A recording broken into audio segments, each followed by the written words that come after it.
श्री सद्गुरु महाराज की जय। श्री सद्गुरु महाराज की जय। संग योग भाग एक। मोक्ष के द्वार पर चार द्वारपाल रहते हैं: शम, विचार, संतोष और साधु संग। सद्गुरु की दया के बिना विषय त्याग दुर्लभ है, तत्व दर्शन दुर्लभ है और सहजावस्था दुर्लभ है। हजारों अश्वमेघ और सैकड़ों वाजपेयी यज्ञ सुषुम्ना ध्यान योग का 16वां भाग भी नहीं है। आकाश रूपी कमल में और ललाट के अग्र भाग में माया शक्ति विराजमान है। ललाट के मध्य भाग में नाद रूपा पराशक्ति विराजमान है। ललाट के दूसरे भाग नीचे भाग में बिंदुमय शक्ति विराजमान है और बिंदु के बीच में जीवात्मा सूक्ष्म रूप से विराजमान है।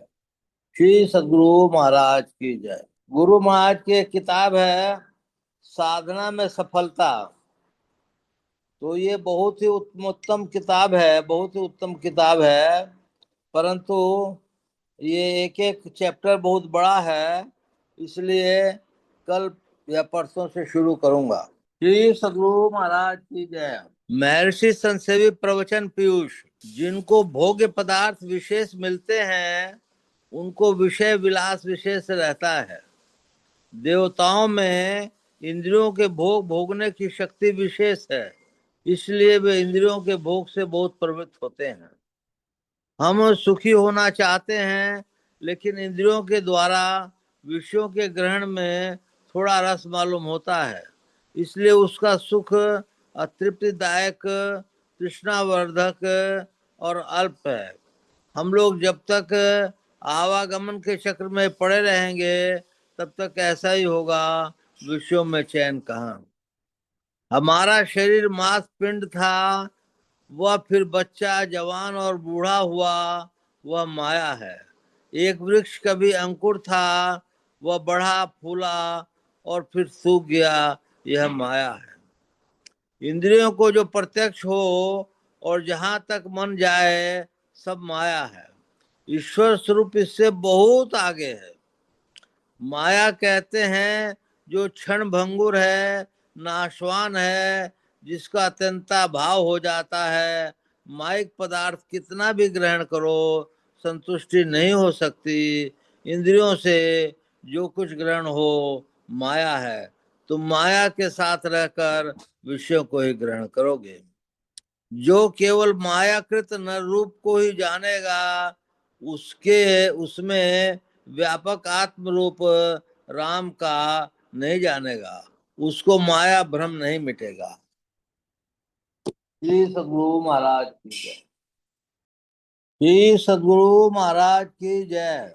बहुत ही अच्छा विषय है। एक दफे शायद पहले भी पढ़ा था, लेकिन फिर पढ़ता हूँ। चेतन के दो रूप। महर्षि मई सत्संग सुधा सागर से। प्यारे लोगों, भक्ति हम क्यों करें इसके पहले जानना चाहिए। ऐसा कोई नहीं है जिसको कोई दुख न हो, सबको कोई न कोई दुख है। संसार में वेद से बढ़कर कोई पुराना ग्रंथ नहीं है। पारसी लोगों की किताब भी बहुत पुरानी है, परंतु हम लोगों के यहाँ ऐसा ख्याल है कि वेद से प्राचीन और कोई ग्रंथ नहीं। उसमें बताया गया है कि ईश्वर की भक्ति करो तो सब दुखों को छूट जाओगे। ऐसा क्यों कहा गया? संत लोग समझाते हैं कि जहां तक लोक लोकांतर हैं, किसी प्रकार का शरीर है, चाहे कितना ही दिव्य शरीर हो, वहां शापा शापी और कोई न कोई आपदा आती ही है। चाहे विष्णु लोक, शिव लोक या किसी लोक का शरीर हो, भक्ति पूरी नहीं होती। भक्ति पूरी वहां होती है जहां कोई शरीर नहीं, कैवल्य दशा प्राप्त हो, देश काल जहां नहीं हो। गोस्वामी तुलसीदास जी ने विनय पत्रिका में कहा है, लोक मोह भय हरस विरस दिशि, देश काल तह नाही, तुलसीदास ए दशाहीन, संशय निर्मूल न जाई। भक्ति में इसकी युक्ति है कि सब शरीरों को छोड़कर मोक्ष दशा प्राप्त कर लेना, चाहे द्वैती रहो चाहे द्वैती रहो, दोनों का एक ही भाव हो जाएगा। द्वैत अद्वैत का कोई झगड़ा नहीं रहेगा। वहां जैसा रहना होता है वैसा रहता है। यहाँ माया का चक्र है, इस चक्र पर बुद्धि घूमती रहती है और नाना तर्क करती रहती है, किंतु वहां सब निर्मूल हो जाते हैं। चाहे किसी नाद के मानने वाले हों वह नास्तिक आस्तिक सबके लिए एक ही है। नास्तिक दो तरह के होते हैं, एक तो पूरे नास्तिक जो जीव परमात्मा कुछ न माने। उनका सिद्धांत है कि यावत जीवेत सुखम जीवेत, ऋण कृता घृत पीवेत, भस्मीभूत शरीरस्य पुनरागमन कृता भवेत। उनके लिए यह उपदेश कुछ भी नहीं है। इसके अतिरिक्त दूसरे तरह के नास्तिक वे हैं जो जीव को माने और ईश्वर को नहीं माने। उन दोनों को मैं कहता हूँ, भजन करो फिर जानोगे कि परमात्मा क्या है। वो इस तरह है कि मुक्ति मानते हैं कि सूक्ष्म शरीर रह जाता है, किंतु संतों का सिद्धांत है कोई कोई भी शरीर नहीं रहे। जो पूरे नास्तिक हैं वे भी इसको मानेंगे कि एकाग्रता से ज्ञान की वृद्धि होती है। एकाग्रता के लिए ध्यान करो और ध्यान के अंत तक पहुंचो, फिर जानोगे कि ईश्वर है कि नहीं। संतों ने बताया कि न शरीर संबंधी रहो न संसार संबंधी। शरीर और संसार के संबंध में अलग हो, फिर जो दर्शन होगा तो उसमें कभी दुख नहीं रहेगा। वहाँ हृदय आकाश में सूर्य बराबर उगा रहता है, कभी ना उदय होता है ना अस्त होता है। उपनिषद की एक कथा है कि एक ब्राह्मण थे, वे संध्या वंदन कुछ नहीं करते थे। इस चीज को आप लोग कई दफे सुन चुके हैं, जानते ही हैं, तो मैं आगे बढ़ता हूँ। किंतु इस अवस्था को पाकर संत लोग संध्या करते हैं संसार के सामने नमूने के लिए। भगवान श्री कृष्ण को साधन भजन करने की कुछ बाकी नहीं था, किंतु लोगों को सन्मार्ग पर चलाने के लिए नमूने के लिए वे भी संध्या करते हैं। जिस भूमि पर महल बना है, महल से जमीन का दाम बहुत कम होता है, किंतु महल का आधार जमीन ही है। संसार में रहने पर प्रत्येक पंथ संत को देश के लिए संसार के प्रति कोई न कोई काम अवश्य रहता है। इसलिए सत्संग में यदि वे पहुंचे हुए महान संत रहें तो लोगों का बहुत लाभ हो। यदि संत न रहें तो संतवाणी से लाभ हो सकता है, किंतु जितना लाभ पहुंचे हुए संत से होगा उतना केवल साधारण से सत्संग से नहीं। ईश्वर भजन में सत्संग, स्तुति, जप और ध्यान, ये 5 चाहिए। सत्संग में जाने से बोध होता है कि भेड़िया धसान में किसी को नहीं पड़ना चाहिए। भेड़िया धसान के तरह किसी से बिना समझे बूझे मत कूद पड़ो। हम लोग के यहाँ तो यह कहावत है, गुरु कीजिए जान पानी कीजिए छान। सत्संग से सिद्धांत का निर्णय होता है, क्या करें इसका भी निर्णय होता है। चरित्र के लिए निर्णय होता है कि चरित्र सुधार करके रखो। सत्संग को पकड़े रहो तो भेड़िया धसान छूटा जाएगा। भुजंग सांच केपली छोड़ता है, उसे वह उलट कर देखता भी नहीं है। उसी तरह जिसने ठीक से समझ नहीं लिया है, एक धर्म को पकड़ लिया है, दूसरा सुनता है तो उसी ओर कूद पड़ता है। ऐसा नहीं करना चाहिए। धर्म को अच्छी तरह समझ लो। यदि मूल से धर्म के बदले अधर्म पकड़ा गया तो वह छोड़ देने योग्य है। पापी पुण्यात्मा दुखी सुखी सब में परमात्मा है, किंतु परमात्मा पुण्यात्मा सुखी दुखी नहीं होते। गोस्वामी जी ने कहा है, उमा राम विषयक असमोहा, नबतम भूम धूरि जिम सोहा, जबा गगन घन पटल निहारी, झांपेऊ बाने में कहे कुबिचारी। धन पटल मानो बादलों का झुंड।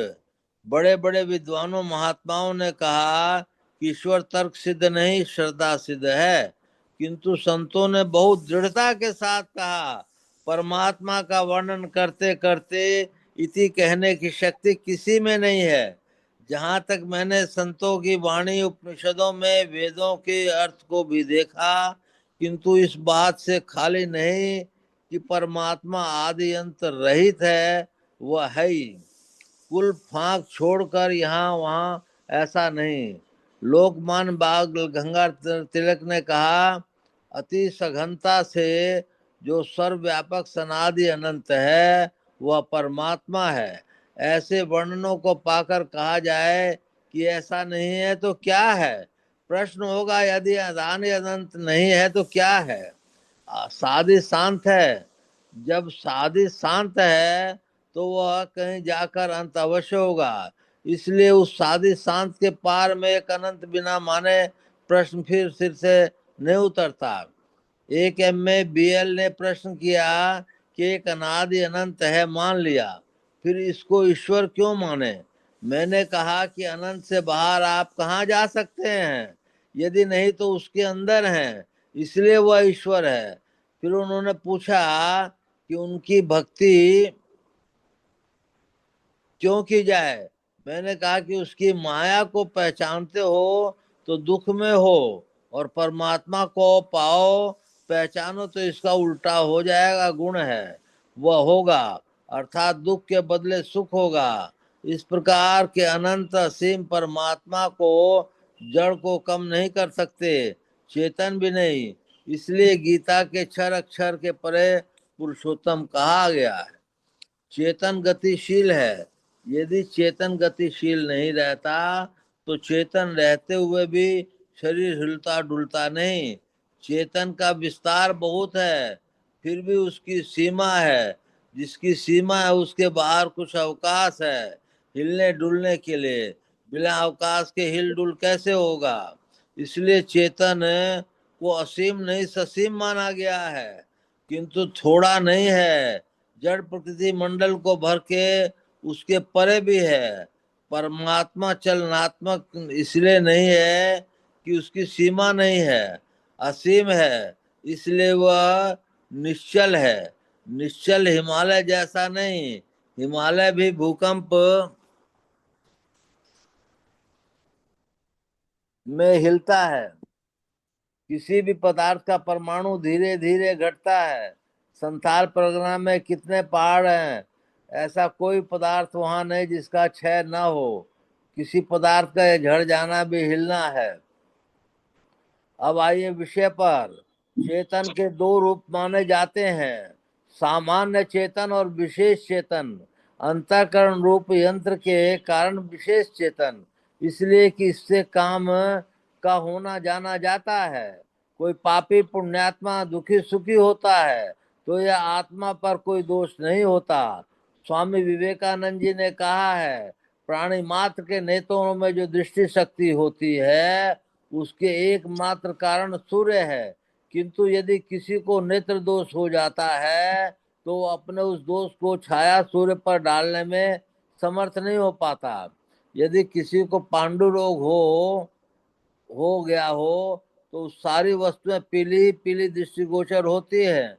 उस व्यक्ति की भी दृष्टि शक्ति के कारण सूर्य नहीं है, किंतु उसके नेत्रों में हर एक वस्तु को पीली देखने का जो गुण है वह सूर्य को तो नहीं स्पर्श कर सकता। इस तरह यह एकमात्र जीवात्मा इस पर तरह एकमात्र जीवात्मा प्रत्येक प्राणी के शरीर में व्याप्त रहकर भी बाहर की पवित्रता या अपवित्रता के स्पर्श से बचा रहता है। पुष्कर निवासी स्वामी ब्रह्मानंद जी ने भी कहा है, विशेष रूप से चैतन्य का दो प्रकार का रूप होता है, जिनमें जो सर्व चराचर जगत में समान रूप से व्यापक है उसको सामान्य चेतन कहते हैं, और जो अंतःकरण उपाधि से मिला हुआ है उसको विशेष चेतन कहते हैं। सो जैसे घट में स्थित भया आकाश दूसरे घटाकाशों से भिन्न हो जावे है, और जैसे दीपक पर आरूढ़ हुई अग्नि दूसरे दीपकों व समान व्यापक अग्नि से भिन्न होती है, तैसे ही अंतःकरण उपाधि युक्त चैतन्य भी दूसरे सर्व जीवात्माओं से या ब्रह्म से भिन्न हो जाता है। तो जैसे एक घटाकाश के रजो धूम कणानि युक्त होने से सभी घटाकाश रजो धूमादि युक्त करके नहीं होते, और जैसे एक दीपक के हिलते डोलने से व धूमी वाले होने से सभी कैसे नहीं होते, तैसे ही यहाँ जीवात्माओं की बाबत भी समझ लेना चाहिए। अर्थात व्यापक चैतन्य एक होने पर भी अंतःकरण उपाधि के भेद से परस्पर जीवात्माओं के भिन्न होने से सुख दुख बंधन मोक्ष आदि को मिश्रित पतन नहीं होता। ईश्वर जीव और प्रकृति में इस तरह भेद है। इस भेद को ठीक ठीक नहीं समझ लेने के कारण ही जीव ईश्वर और प्रकृति पर भिन्न भिन्न से लोग कहते हैं। आविष्कार और उत्पादन में अंतर है। संसार की वस्तुओं को लेकर कुछ बना दिया वह आविष्कार है, और संसार से कुछ लिए बिना कुछ बना देना उत्पादन निर्मित है। गुरु नानक देव जी ने कहा है यह ईश्वर से हो सकता है, दूसरे से नहीं। अद्वैत सिद्धांत कदन में हो सकता है, व्यवहार में नहीं। समाधि सिद्ध वाले से जहां तक हो सकता है समता का व्यवहार करते हैं। बहुत बड़े से बड़े दुख आता है, किंतु समाधि सिद्ध महापुरुष उसको सुख से सहते हैं, और साधारण जन उसको दुख में सहते हैं। दुख को लोग सहते हैं किंतु सुख को सह नहीं सकते। सुख पाकर साधारण लोग उसमें मस्ता जाते हैं। श्री सद्गुरु महाराज की जय। बोलिए प्रेम से श्री सद्गुरु महाराज की जय। मंगल मूर्ति सतगुरु मिलवे सर्वाधार, मंगल में मंगल करण विनवो बारंबार। धन्य धन्य सद्गुरु सुखद महिमा कही न जाय, जो कछु कहूँ तुम्हारी कृपा मोते कछु न बसाए। श्री सद्गुरु महाराज की जय। पुनश्च सब धरती कागज करूं, लेखन सब बन राय, सात समुद्र की मसी करूं, गुरु गुण लिखा न जाए। बोलिए प्रेम से श्री सद्गुरु महाराज की जय। अव्यक्त रूप से विराजमान संत सद्गुरु महाराज के श्री चरणों में कोटि कोटि नमन, कोटि कोटि नमन। अव्यक्त रूप से विराजमान सद्गुरु संत सेवी परमहंस जी महाराज के श्री चरणों में कोटि कोटि नमन, कोटि कोटि नमन।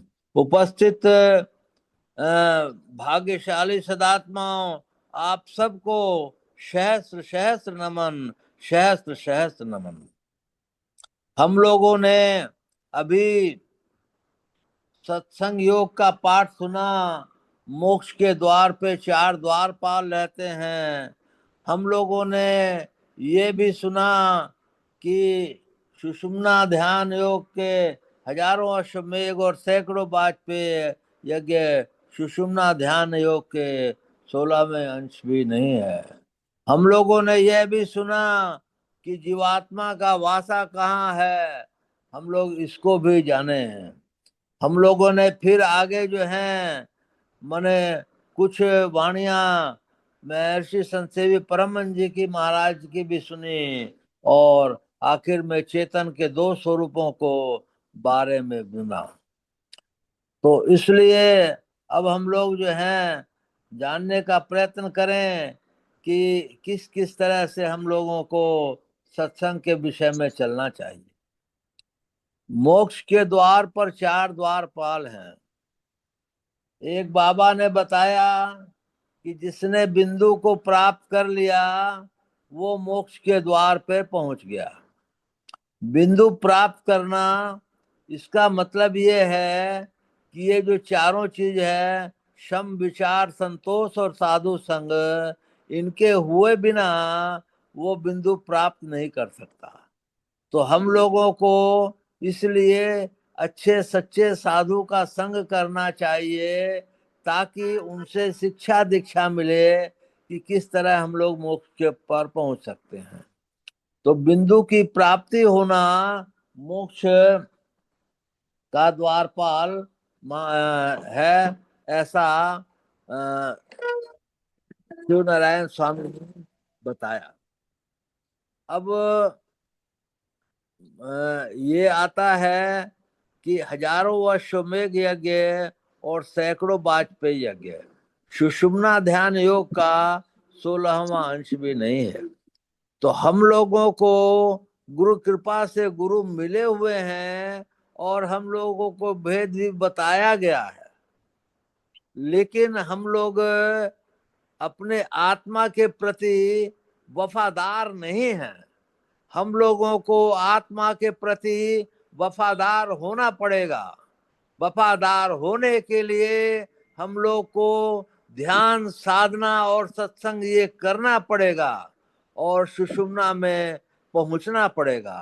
सुषुम्ना में पहुंच कर करके हम लोगों को उससे आगे जो है बढ़ना पड़ेगा।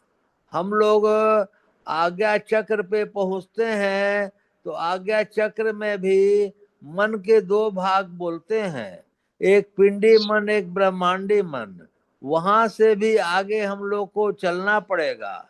हम लोग को सहज दल कमल पार करना पड़ेगा।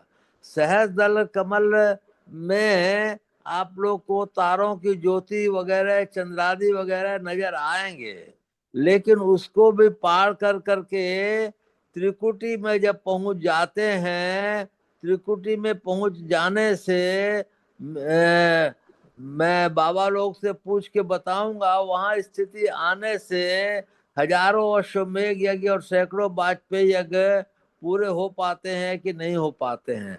मतलब आप त्रिकुटी में पहुंच गए तो बहुत बड़ा बहुत बड़ा बहुत बड़ा वो आदमी, उनको मैं इस सत्संग में जुड़े हुए जो लोग भी हैं, जो भी त्रिकुटी में पहुंचे हैं, उनको लाखों दफे मेरा नमन है।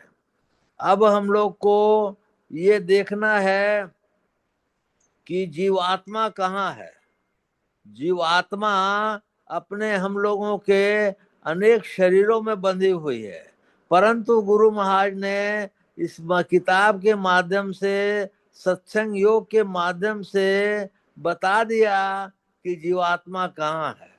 जीवात्मा निचले भाग में निचले भाग में सूक्ष्म रूप से विराजमान है। हम लोगों को उसी जगह है पहुंचना है। अब हम लोगों को ये विचार करना चाहिए कि हम लोग क्यों नहीं पहुंचते हैं। नहीं पहुंचने का कारण एकमात्र ये है कि हम लोग उसको उतना जरूरी नहीं मानते हैं। हम लोग खान पान और संसार को, पद प्रतिष्ठा को, घर बनवाना, शादी करना, विवाह करना, उसको जरूरी मानते हैं, इसको जरूरी नहीं मानते हैं। परंतु ये अत्याधिक जरूरी है। इसके बिना, सब चीज के बिना आपका काम चल सकता है, लेकिन इसके बिना आपका काम नहीं चल सकता। क्यों? कि आपको जो सुख पाना है वो इसी से सुख पाना है। सुख और दुख आवागमन सम दुख दूजा, है नहीं जग में कोई, इसके निवारण के लिए प्रभु भक्ति करनी चाहिए। हम लोगों को यदि वास्तव में दुख से दूर होना है तो हम लोगों को इस अवस्था में पहुंचना पड़ेगा कि प्रभु की भक्ति सर्वोपरि है, इसके बराबर और कुछ भी नहीं है। हमको ये ध्यान में रखते हुए यदि इस तरह से उठें तो बहुत बड़ा कल्याण होगा। इस सत्संग में बीना भी शायद बैठी हुई है, जिसने इतना बड़ा इतिहास रचा कि 12 बरस घर से नहीं छोड़ करके ध्यान भजन किया, उनको भी मैं नमन करता हूँ। और उन साधक साधिकाओं को भी नमन करता हूँ जो उसके लिए यत्र तत्र संघर्ष ही करते रहते हैं। इसलिए हम लोगों को पहले क्या करना चाहिए? हम लोगों को अपना खान पान सुधारना चाहिए। हम लोगों को बड़े छोटों में भेद नहीं करना चाहिए। पहले ये नहीं होता था, अभी होने लगा। इसी तरह हमारा रख रखाव, खाना पीना, पहनना करना माने बहुत शुद्ध होना चाहिए, सात्विक होना चाहिए। यदि वो शुद्ध और सात्विक नहीं होगा तो जैसा खाए अन्न वैसा होए मन। ज्यादातर लोग आजकल 5 सितारा होटलों में भोजन करते हैं, वहां का भोजन का शुद्धता ही आप नापेंगे तो हो सकता है आप भोजन वहां नहीं करें। इसी तरह से हम लोग किसी के यहाँ भी जाते हैं तो जहाँ बहुत मान सम्मान हो वहीं जाना चाहिए। फिर जो काम अगर किसी का हो तो उसके लिए जरूर जाना चाहिए। हम लोगों को नित्य प्रति सुबेरे 4 बजे नहा धो करके उठकर बैठ कर करके ध्यान में बैठने का प्रयत्न करना चाहिए। प्रभु कुछ दिन नहीं खुश होंगे, गुरु कुछ दिन खुश नहीं होंगे, लेकिन अंत में उनको खुश होना पड़ेगा और उनको दया करनी पड़ेगी। हमारा ध्यान जो है मन राम में तन काम में, इस स्थिति को यदि हम नहीं बना पाएंगे तो कठिन भी हो सकता है और बहुत ज्यादा कठिन भी हो सकता है। गुरु हम लोगों को क्या नहीं दिया? गुरु हम लोगों को किसी को भी जो दे सकते हैं वो संसार में और कोई नहीं दे सकता है। एक आदमी कुप्पा घाट आश्रम में गया, उसने कहा बड़े गुरु महाराज से कि मैं नादानुसंधान के विषय में पूछना चाहता हूँ। बोला तुम जो है यहाँ हमसे परीक्षा लेने आया है कि कुछ नहीं जानता है? उसने कहा नहीं, मैं तो साधारण जिज्ञासा के तहत पूछना चाहता हूँ। गुरु महाराज ने उत्तर दिया, देखो हम लोग लाखों मील दूर चांद सितारे उतने दूर महात्मा लोग, उनके प्रश्न का उत्तर ऑटोमेटिक चला जाता है, तो अब तुम्हारे प्रश्न का उत्तर तो जहाँ रहते वहां भी चला जाता था। वो गुरु महाराज के श्री चरणों में लेट गया और जो है फिर उनसे माफी मांगी। तो नादानुसंधान जो है में जो है अनहद नाद में पहुंच गया है, वो बहुत ऊंचा है, और अनाहत नाद में पहुंचने वाला तो बहुत ही ऊंचा है। उसी तरह बड़े गुरु महाराज भी और हुजूर महाराज भी जब तक जिसको दिव्य दृष्टि नहीं होती थी नादानुसंधान की दीक्षा नहीं देते थे। होने पर जब जो नादानुसंधान की दीक्षा मांगने जाते थे तो वो बोलते थे, अच्छा फलाना किताब में फलाना पेज में क्या लिखा हुआ है? पूछते थे और जो जवाब दे पाता था उसको दीक्षा दी जाती थी। इसी तरह आप ये जानिए कि आप मनुष्य शरीर पा कर कर करके ऐसे संत को पा गए हैं कि, और हुजूर भी उसी रूप से दीक्षा देते थे, नहीं देते थे नादानुसंधान की दीक्षा। इसलिए हम लोगों को एक क्रम क्रम से बढ़ना पड़ेगा। तो पहले मानस जप, जिसका मानस जप नहीं होता है, एक महात्मा जी ने कहा, तो उसका श्वास जप या बोल करके जप या उपांशु जप ये करना चाहिए। और ये जप करने में जब सिद्ध हो जाता है तो मानस ध्यान करना चाहिए। मानस ध्यान में जब गुरु मूर्ति स्क्वेज हो कर करके आज्ञा चक्र पे आ जावे तब आपका मानस ध्यान पक्का मानिए। ये नहीं कि गुरु की मूर्त पूर्ण मूर्ति आ गई आपका मानस ध्यान पूर्ण हो गया, शायद ऐसा नहीं है। ऐसा होने के लिए आपको आज्ञा चक्र पे गुरु मूर्ति का ध्यान आना चाहिए। स्क्वेज रूप में, मतलब काफी छोटे रूप में। वो आने से फिर दृष्टि साधन में आपको सफलता मिलने लगती है। दृष्टि साधन में जिसको सफलता मिलने लगती है तो वो बहुत आगे पहुंच जाता है और उसको दिव्य दृष्टि भी मिल जाती है। और पांचों तत्वों के पांचों रंग, या एक रंग, दो रंग, तीन रंग वो जरूर देखता है। इसके बाद जो है आपको जो है, या इसके पहले तारा मंडल वगैरह जो है नजर आ जाते हैं। और और भी कई चीजें अध्यात्म जगत की नजर आती हैं। इसके पश्चात आपको जो है तारा मंडल के बाद चंद्र मंडल नजर आ जाता है, तो आप सहस्त्र दल कमल में पहुंच गए। और इसके बाद सूर्य मंडल, आत्मिक आत्मा का सूर्य यदि नजर आता है तो त्रिकुटी लग पहुंच गए। अब यही समय समाप्त खत्म हो रहा है, इसलिए इतना ही कह करके मैं विराम लूंगा। आप लोगों का बहुत बहुत धन्यवाद करना चाहूंगा कि आप लोग आए और सत्संग सुने। मेरी एक अर्जी पे हमेशा से रहती है, बीच बीच में दोहरा देता हूँ कि आप लोग अपने घर के सभी सत्संगियों को जोड़िए। इस आधे घंटे से उनको जो लाभ होगा, करोड़ों रुपए से वो लाभ नहीं हो सकता है। इसलिए मेरी प्रार्थना है कि उन सब लोगों को जोड़िए। और फिर मैं इस जूम के माध्यम से कहना चाहता हूँ कि जो जो आप लोग रायगढ़ इतना कष्ट उठा कर करके आए, सत्संग सुने, ध्यान किए, उनको मैं बहुत बहुत अनुग्रहित हूँ और धन्यवाद देता हूँ। बोलिए प्रेम से श्री सद्गुरु महाराज की जय।